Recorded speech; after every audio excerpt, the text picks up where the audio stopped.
fortunate enough to attain this happiness. Well, you haven't been dragging your steps up to now, but your pace could be increased. There's a lot of work remaining to be done, and if you want to be successful, you must devote all your waking hours and all your efforts to the task personally. This is not something that admits of delegation. It is a different branch of learning which has room for deviling.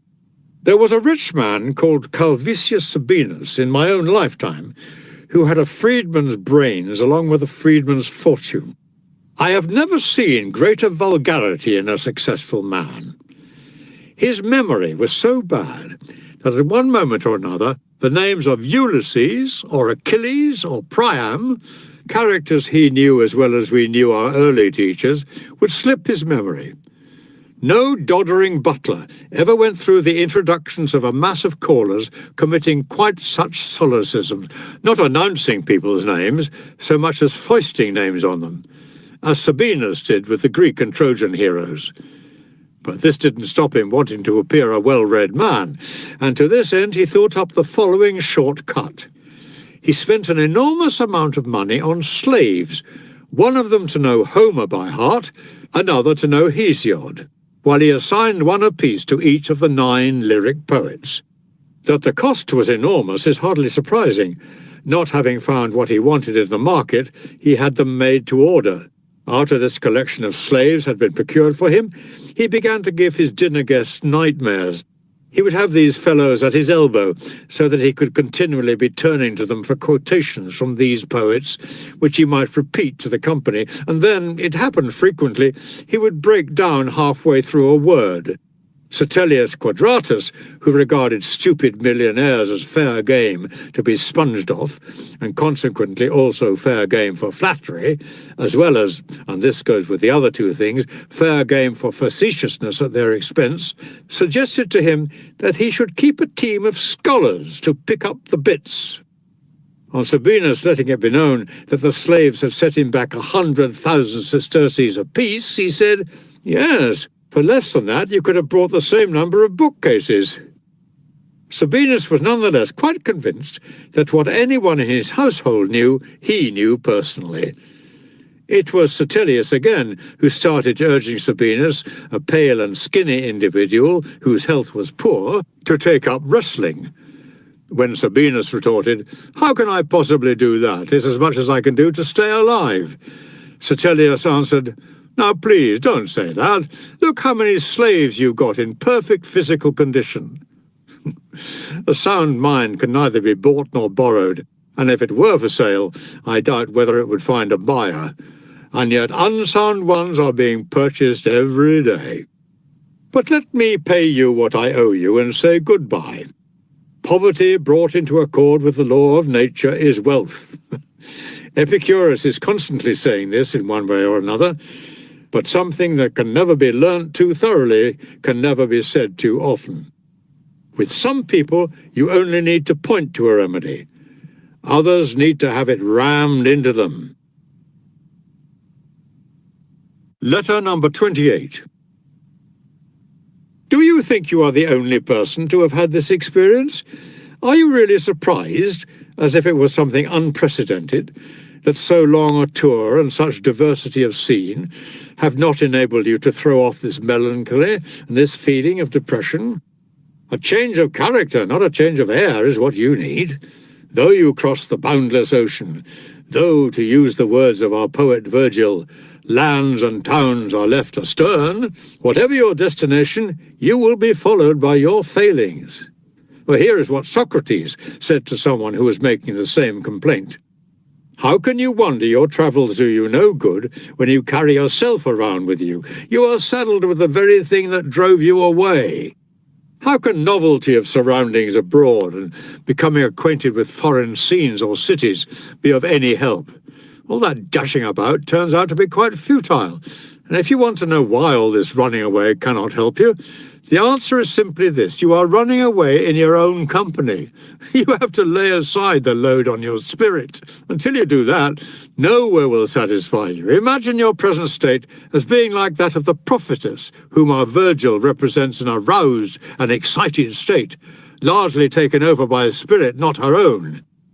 The Sibyl raves about as one possessed, in hope she may dislodge the mighty god within her bosom. You rush hither and thither with the idea of dislodging a firmly seated weight, when the very dashing about just adds to the trouble it causes you. Like the cargo in a ship, which does not weigh her down unduly so long as it does not shift. But if it rolls more to one side than the other, it is liable to carry the side on which it settles down into the water.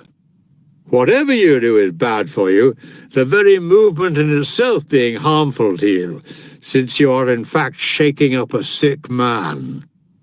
Once you have rid yourself of the affliction there, though, every change of scene will become a pleasure.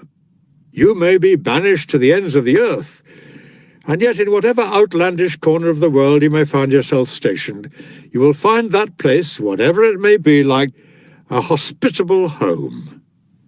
Where you arrive does not matter, so much as what sort of person you are when you arrive there. We ought not, therefore, to give over our hearts for good to any one part of the world. We should live with the conviction, I wasn't born for one particular corner. The whole world's my home country.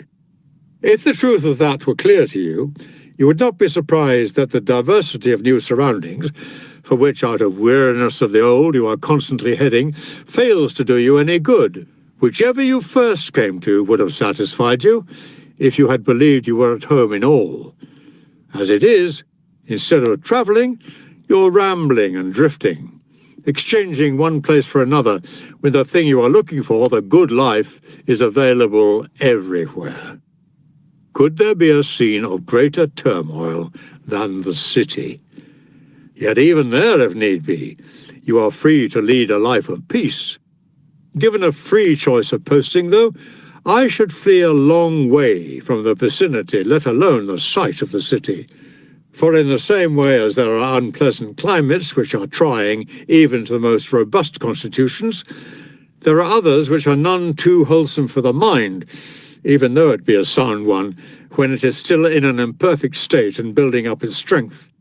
I do not agree with those who recommend a stormy life and plunge straight into the breakers, waging a spirited struggle against worldly obstacles every day of their lives. The wise man will put up with these things, not go out of his way to meet them. He will prefer a state of peace to a state of war. It does not profit a man much to have managed to discard his own failings, if he must ever be at loggerheads with other people's. Socrates, they will tell you, had the 30 tyrants standing over him, and yet they could not break his spirit. What difference does it make how many masters a man has? Slavery is only one, and yet the person who refuses to let the thought of it affect him is a free man, no matter how great the swarm of masters around him. It is time I left off. Not before I have paid the usual duty, though. A consciousness of wrongdoing is the first step to salvation. This remark of Epicurus is to me a very good one, for a person who is not aware that he is doing anything wrong has no desire to put it right. You have to catch yourself doing it before you can reform. Some people boast about their failings. Can you imagine someone who counts his faults as merits ever giving thought to their cure? So, to the best of your ability, demonstrate your own guilt.